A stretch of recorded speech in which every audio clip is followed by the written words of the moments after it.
So இன்னொரு example வந்து பார்த்திங்கன்னா இது மெயின் எக்ஸாம்பிள்னு கூட சொல்லலாம். நிறைய 10th and 12th ஸ்டூடெண்ட்ஸ்க்கு வந்து பார்த்திங்கன்னா இது வந்து ப்ரோக்ராம்லாம் கேட்க வாய்ப்பு இருக்குது. ஸோ ஃப்ளையாட்ஸ் ட்ரையாங்கிள் அப்படின்னு சொல்லுவாங்க. ஸோ இந்த ட்ரையாங்குலர் பேட்டர்ன் வந்து என்ன அப்படின்னா வந்து ஜஸ்ட் நம்பர்ஸை வந்து நம்ம என்ன பண்ணிட்டே போவோம் அப்படின்னா வந்து என்ன பேட்டர்ன் உங்களுக்கு காமிச்சிடுறேன், அப்போ தான் உங்களுக்கு புரியும். ஸோ இந்த கோடை வந்து காப்பி பண்ணி நான் இங்கே பேஸ்ட் பண்ணி எக்ஸிக்யூட் பண்ணிடுறேன்.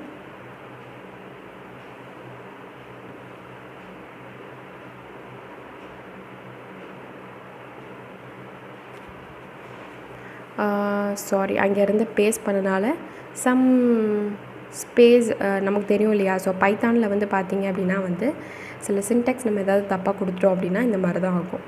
ஸோ எல்லாத்தையும் நான் வந்து பேக் ஸ்பேஸ் வச்சு டெலீட் பண்ணிவிட்டு நான் இது வந்து ஆன்லைன் எடிட்டர் இல்லையா. இப்போ வந்து நமக்கு கரெக்டாக இருக்குது அலைன்மெண்ட்டு பார்ப்போம். ஓகே. ஸோ இப்போ வந்து பார்த்திங்கன்னா இப்போ நான் வந்து 5 ஜஸ்ட் நான் கொடுக்குறேன். ஸோ அப்போ என்டர் கொடுத்தோன்னே எனக்கு எப்படி பேட்டர்னில் பிரிண்ட் ஆகுதுன்னு பாருங்கள். அப்படியே எனக்கு இன்க்ரிமெண்ட் ஆகிட்டே வருது நம்பர்ஸ். ஸோ இந்த மாதிரி 1 2 3 4 5 6 இந்த மாதிரி எனக்கு நம்பர்ஸ் இன்க்ரிமெண்ட் ஆகிட்டே வந்து ஒவ்வொரு இடத்துலையுமே ஒவ்வொரு பொசிஷன்லையுமே எனக்கு வந்து பார்த்திங்கன்னா நம்பர் இன்க்ரிமெண்ட் ஆகிட்டே வருது இல்லையா. ஸோ இந்த பேட்டர்னில் வர்றதை என்ன சொல்லுவாங்க, ஃப்ளையாட்ஸ் ட்ரையாங்கிள் அப்படின்னு சொல்லுவாங்க. ஸோ இந்த பேட்டர்னில் நீங்கள் பிரிண்ட் பண்ணோம் அப்படின்னா வந்து சேம் முன்னாடி என்ன பண்ணோமோ அதே தான், ஸ்லைட் டிஃப்ரென்ஸ் மட்டும்தான் இருக்கும். ஸோ ஆஸ் யூஷுவல் நம்ம என்ன பண்ணுறோன்னா யூசர்கிட்ட இருந்து எத்தனை நம்பர் ஆஃப் ரோஸ் அப்படிங்கிறத வாங்கிக்கிறோம். ஸோ அது இன்புட் ஃபங்க்ஷனில் கொடுத்துட்டோம். அது ஸ்ட்ரிங்காக இருக்கும். அதை வந்து இன்டீஜர் வேல்யூவை கன்வெர்ட் பண்ணுறதுக்காண்டி நம்ம என்ன பண்ணிக்கிறோன்னா இன்ட்டு ஃபங்க்ஷனுக்குள்ளே கொடுத்து அதை ரோஸில் நம்ம ஸ்டோர் பண்ணுறோம். இப்போ ரோஸில் 5 இருக்கும். அடுத்து நம்ம என்ன பண்ணுறோன்னா ஜஸ்ட் நம்ம வந்து எதுலேருந்து நமக்கு வந்து எப்போவுமே வந்து வேல்யூ வந்து ஸ்டார்ட் ஆகும், ஃப்ளையாட்ஸ் ட்ரையாங்கிளில் நம்பர் 1ல் இருந்தால் நமக்கு வந்து ஸ்டார்ட் ஆகும் இல்லையா. ஸோ அதனால் நான் ஃபஸ்ட்டு வேல்யூ வந்து நான் நம் அப்படின்னு சொல்லிட்டு ஒரு வேரியபிளை நான் அசைன் பண்ணி வச்சுருக்கேன். நெக்ஸ்ட் வந்து பார்த்திங்கன்னா நம்ம என்ன பண்ணுறோன்னா அதே மாதிரி 2 ஃபார் லூப்ஸ் வந்து யூஸ் பண்ணுறோம். 2 ஃபார் லூப்ஸ் வந்து யூஸ் பண்ணுறோம். ஸோ அது வந்து எப்படி அப்படிங்கிறத சொல்கிறேன். I is equal to 1. இதோட எண்டு வேல்யூ வந்து பார்த்திங்க அப்படின்னா வந்து 5 + 1 6 வரைக்கும் எண்டு வேல்யூ. ஸோ 5 டைம்ஸ் நமக்கு எக்ஸிக்யூட் ஆகும். அதேமாதிரி for j in range of 1, i + 1 அதே சின்டாக்ஸ் தான். So j is equal to 1 வரும். எண்டு வேல்யூ வந்து பார்த்திங்கன்னா 2. எனக்கு உள்ளே நான் என்ன பண்ணுறேன் அப்படிங்கிறது தான் இங்கே வந்து மெயின். என்ன பண்ணுறேன்னா ஜஸ்ட் ஃபஸ்ட் அந்த நம்பரை வந்து பிரிண்ட் பண்ணுறோம். பிரிண்ட் பண்ணிவிட்டு கொஞ்சம் ஸ்பேஸ் விடுறோம். நெக்ஸ்ட் அந்த நம்பரை இன்க்ரிமெண்ட் பண்ணுறோம். அவ்வளோதான். இது 2 ஸ்டெப் தான் நம்ம எக்ஸ்ட்ரா வந்து இன்க்ளூட் பண்ணியிருக்கோம். இதுதான் நமக்கு என்ன பண்ணுது அப்படின்னா வந்து ஸோ நம்பரை பிரிண்ட் பண்ணுறப்ப எனக்கு என்ன ஆகும், 1 அப்படிங்கிறது எனக்கு வந்து அவுட்புட்டில் பிரிண்ட் ஆகிரும். அப்புறம் எப்படி நம்ம பிரிண்ட் பண்ணுறோன்னா end with space. So space நமக்கு சேர்த்து பிரிண்ட் ஆகுது. அடுத்து என்ன பண்ணால் அந்த நம்பர் வேரியபிளை மறுபடியும் இன்க்ரிமெண்ட் பண்ணியிருக்கோம். ஸோ இந்த இடத்துல என்ன நம்பர் இஸ் ஈக்குவல் டு நம் + 1. ஸோ ஆல்ரெடி என்ன இருக்குது 1. ஸோ 1 + 1னா இப்போ எனக்கு 2ன்னு ஆயிரும் நம்பில். ஓகேவா. ஸோ நம்பில் 2ன்னு ஆயிடுச்சு அப்படின்னா வந்து திருப்பி மேலே போகும். எனக்கு ஜேயோட கண்டிஷன் எனக்கு என்ன ஆகுதுன்னு சொல்லி வந்து பார்த்திங்கன்னா இங்கே வந்து டர்மினேட் ஆயிடுச்சு. எண்டு வேல்யூ ரீட் பண்ணிட்டனால உள்ளே எனக்கு எக்ஸிக்யூட் ஆகாது, வெளியே வந்துடும். நெக்ஸ்ட் லைனில் எனக்கு இப்போ வரும் பிரிண்ட் அப்படின்னா நெக்ஸ்ட் லைனுக்கு வந்துடும். நெக்ஸ்ட்டு நம்ம மறுபடியும் என்ன பண்ணுறோன்னா for i in range of இப்போ எனக்கு i வந்து இன்க்ரிமெண்ட் ஆகுது. i is equal to என்னது 2 அப்படின்னு சொல்லி வரும்.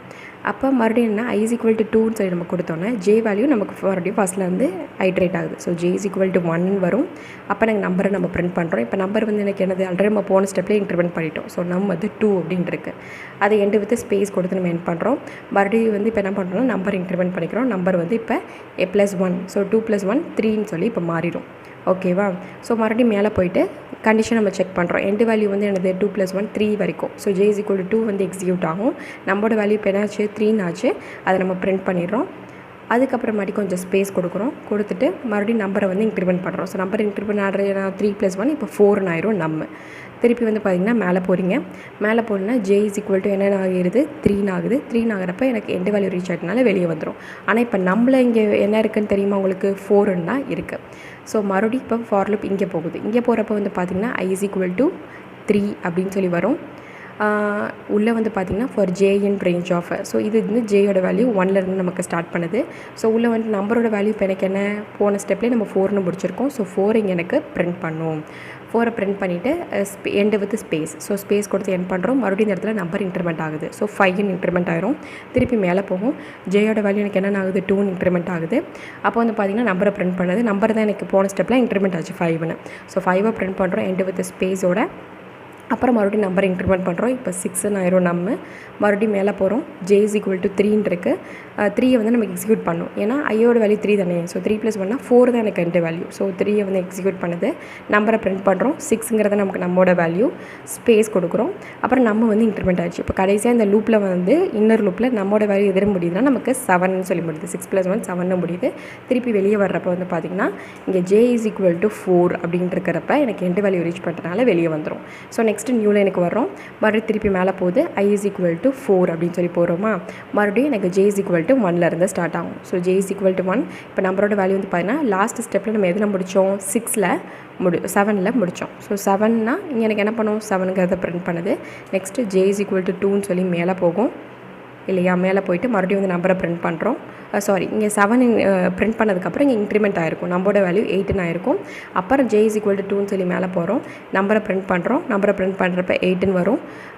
பிரிண்ட் பண்ணிவிட்டு மறுபடியும் நம்பர் இன்க்ரிமெண்ட் பண்ணியிருப்போம். 9 அப்படின்னு ஆயிருக்கும். திருப்பி மேலே போயிட்டு ஜேயோட வேல்யூ எனக்கு என்னென்ன ஆகும்? 3ன்னு சொல்லி ஆகும். 3ன்னு ஆனோன்னா இப்போ நம்பரோட வேல்யூ எனக்கு என்ன ஆச்சு? 9ன்னு நம்ம மாற்றுறோம் இல்லையா. ஸோ 9னை பிரிண்ட் பண்ணிவிட்டு எண்ட் வித் ஸ்பேஸ் மறுபடியும் j = நம்பரை இன்க்ரிமெண்ட் பண்ணிட்டோன்னா 10ன்னு ஆயிரும். ஸோ இதே தான் நமக்கு லூப் வைஸ் ரன் ஆகிட்டே இருக்கும். ஸோ j = இப்போ மேலே போகிறது வந்து பார்த்திங்கன்னா 4 அப்படின்னு சொல்லி போகும். போயிட்டு எனக்கு நம்பர் வந்து 10ன்னு சொல்லி பிரிண்ட் ஆகிருக்கும். அப்புறம் நம்பர் இன்க்ரிமெண்ட் ஆகும் 11 அப்படின்னு சொல்லிட்டு திருப்பி மேலே போகும். j = 5ன்னு சொல்லி ஆகும். 5ன்னு ஆனோன்னா எனக்கு நம்பரை பிரிண்ட் பண்ணுறது 11 அப்படின்னு சொல்லி பிரிண்ட் ஆகும். இப்போ வந்து பார்த்தீங்கன்னா நம்ம வந்து i = 4ன்னு ஆயிடுச்சு இல்லையா. ஸோ 4 + 1 5. ஸோ j = 5 அப்படிங்கிறது நமக்கு வந்து பிரிண்ட் ஆகாது. ஆனால் நம்பரோட வேல்யூ நமக்கு கடைசி எப்போ முடிஞ்சதுன்னா 11 அப்படின்னு சொல்லி முடிஞ்சுது. ஸோ அதை வந்து நம்ம ஞாபகத்துக்காண்டி இப்படி ஸ்டோர் பண்ணி வச்சுக்கிறோம். ஸோ 11 அப்படின்னு சொல்லி ஆனோன்னா அடுத்து நம்ம என்ன பண்ணுறோம் அப்படின்னா வந்து j = 5ங்கிறப்ப எண்ட் வேல்யூ ரீச் ஆயிடுச்சு. ஸோ பிரிண்ட் பண்ணாது. நெக்ஸ்ட் லைனுக்கு இங்கே வந்துடுறோம். திருப்பி i = 5ன்னு மேலே போகுது. ஸோ i = 5ன்னு மேலே போகிறோன்னா இப்போ j எனக்கு எத்தனை டைம்ஸ் ரன் ஆகும்? i + 1 அப்படின்னா 6.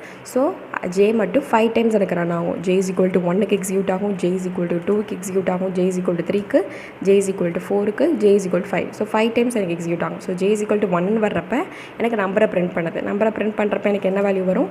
11 அப்படின்னு சொல்லி எனக்கு பிரிண்ட் ஆயிரும். அப்புறம் 11 இன்க்ரிமெண்ட் ஆகிருக்கும் 12 அப்படின்னு சொல்லிட்டு. ஸோ மறுபடியும் போகுது. j = 2ன்னு ஆகிறப்ப எனக்கு என்ன ஆயிருக்கும்? 12 பிரிண்ட் ஆகிட்டு 1 இன்க்ரிமெண்ட் ஆகிறப்ப 13 அப்படின்னு சொல்லி ஆயிரும். அதுக்கப்புறம் மறுபடியும் எனக்கு j = 3ன்னு போகிறப்ப எனக்கு என்ன ஆயிரும்? 13 அப்படிங்கிறத ஃபஸ்ட் பிரிண்ட் பண்ணிவிட்டு 1 இன்க்ரிமெண்ட் பண்ணிக்கும் 14 அப்படின்னு சொல்லி ஆயிரும். அப்புறம் மறுபடியும் மேலே போய்ட்டு j = 4ன்னு ஆகிறப்ப எனக்கு என்ன ஆயிரும்? 14 அப்படிங்கிறத பிரிண்ட் பண்ணிட்டு 1 இன்க்ரிமெண்ட் ஆகி 15ன்னு வச்சுருக்கோம். ஸோ அடுத்து என்ன ஆகும்? j = 5ன்னு சொல்லி ஆகிறப்ப நம்பரை பிரிண்ட் பண்ணிடும் 15 அப்படின்னு. அதுக்கப்புறமேட்டுக்கு என்ன ஆகும்? நம்பரை வந்து 16 அப்படின்னு சொல்லி எனக்கு வந்து இன்க்ரிமெண்ட் ஆகி வச்சுருக்கும். ஆனால் வந்து நமக்கு j = மறுபடியும் 6ன்னு சொல்லி மேலே போகிறப்ப எண்ட் வேல்யூ ரீச் ஆகிட்டனால எனக்கு உள்ளே வந்து பிரிண்ட் பண்ணுறதில்ல, வெளியே வந்துடுது. நெக்ஸ்ட்டு நியூ லைனுக்கு வந்துடுது. அவ்வளோதான். இப்போ வந்து பார்த்திங்கன்னா நமக்கு எப்படி பிரிண்ட் பண்ணியிருக்குன்னு தெரியுதா. ஸோ 1 ஃபஸ்ட் டைம் i = 1ன்னு வரப்போ 1 தான் பிரிண்ட் ஆச்சு. i = 2ன்னு வரப்போ 2 வேல்யூஸ் பிரிண்ட் ஆயிருக்கு. i = 3ன்னு வரப்போ 3 வேல்யூஸ் பிரிண்ட் ஆயிருக்கு. i = 4ன்னு வரப்போ 4 வேல்யூஸ். i = 5 வரப்போ 5 வேல்யூஸ் பிரிண்ட் ஆயிருக்கு. ஆனால் எப்படி ஆயிருக்குன்னா எல்லாமே 1 by 1 இன்க்ரிமெண்ட் ஆகிட்டே வந்திருக்கு. ஸோ இதுதான் வந்து பார்த்திங்கன்னா ப்ரோக்ராமோட கான்செப்டே. அதாவது நமக்கு ஒரு நம்பர் வேணும், அதை கண்டினியூஸாக நம்ம ஐட்ரேட் பண்ணி ஆட் பண்ணிகிட்டே வர போகிறோம். +1 +1னா அதை நெஸ்டட் ஃபார் லூப்ஸ் யூஸ் பண்ணி நம்ம என்ன பண்ணுறோன்னா பிரிண்ட் பண்ணுறோம். ஸோ இதான் வந்து பார்த்திங்கன்னா ரொம்ப ரொம்ப சிம்பிளான கான்செப்ட். இப்போ வந்து நம்பரோட வேல்யூ 16 தான் ரீச் ஆயிருக்கா அப்படின்னு சொல்லி உங்களுக்கு டவுட்டாக இருந்துச்சு அப்படின்னா நான் இன்னொரு லைனில் என்ன பண்ணுறேன்னா நம்பர் வேல்யூ வந்து பிரிண்ட் பண்ணி காட்டுறேன். நீங்கள் அப்படின்னு சொல்லி கொடுத்து ரன் பண்ணிங்கன்னா இங்கே தனியாக வந்து பார்த்திங்கன்னா 16 அப்படிங்கிறத உங்களுக்கு வந்து பிரிண்ட் பண்ணும். தெரியுதாங்க. ஸோ இதான் வந்து 16ன்னு சொல்லி காட்டுது. எப்படி காட்டுதுன்னா ஏன்னா நமக்கு கடைசியாக நம்மள ஸ்டோர் பண்ண வேல்யூ 16 அதை வந்து காட்டுது. ஸோ நம்ம வந்து ஒர்க் பண்ண ஃப்ளோ வந்து இப்போ கரெக்டு. ஸோ இதே மாதிரி நீங்கள் என்ன பண்ணால் வந்து வேறு மாதிரி இன்வெர்ட்டட் ட்ரையாங்கிள் ஃபார்மேட்டில் நீங்கள் வந்து ட்ரை பண்ணி பாருங்கள். நம்ம பிரிண்ட் பண்ணியிருக்கிறது எல்லாமே இந்த மாதிரி ட்ரையாங்கிள் இருக்குது இல்லையா, எப்படி பிரிண்ட் பண்ணியிருக்கோம். இதே வந்து இப்படி வர்ற மாதிரி நீங்கள் ட்ரை பண்ணி பாருங்கள் ஃப்ரெண்ட்ஸ். ஏதாவது டவுட்னா சொல்லுங்கள், பார்க்கலாம். ஓகே ஃப்ரெண்ட்ஸ், இந்த வீடியோவில் வந்து பார்த்தீங்க அப்படின்னா வந்து எப்படி வந்து நம்பர்ஸை சர்டன் பேட்டர்ன் ஃபார்மேட்டில் பிரிண்ட் பண்ணுறது, ஃப்ளையாட்ஸ் ட்ரையாங்கிள் பேட்டர்ன் அதெல்லாம் நம்ம வந்து பார்த்தோம். ஸோ இந்த வீடியோ உங்களுக்கு யூஸ்ஃபுல்லாக இருந்துச்சு அப்படின்னா உங்கள் ஃப்ரெண்ட்ஸ்க்கு மறக்காமல் ஷேர் பண்ணுங்கள். தேங்க்யூ ஃப்ரெண்ட்ஸ், கீப் வாட்சிங்.